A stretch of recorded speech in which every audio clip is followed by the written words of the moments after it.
Can I talk about my cats? Is this a safe place? Okay. I have 2 cats, Gary and Louie. They're brothers. I love them. They're so stupid.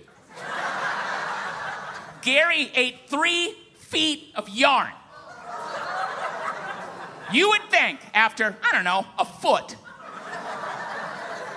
you might be like, hey, did I make a mistake? I guess I'll just keep.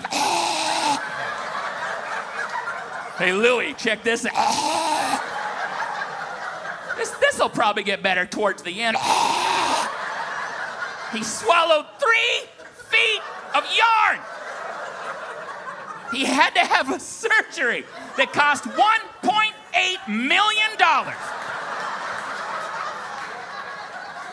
He was gone for 2 days. When he got home, his own brother, Louie, did not recognize him. Growled and hissed at him for 2 days, just furious, like, oh, when I find Gary, we're gonna fuck you up.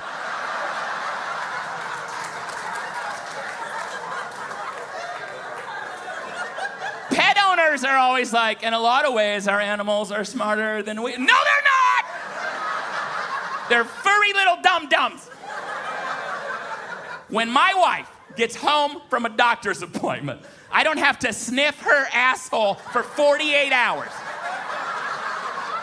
before I'm like, oh, it is you. I said some things I regret. Who's this lady? I thought you left.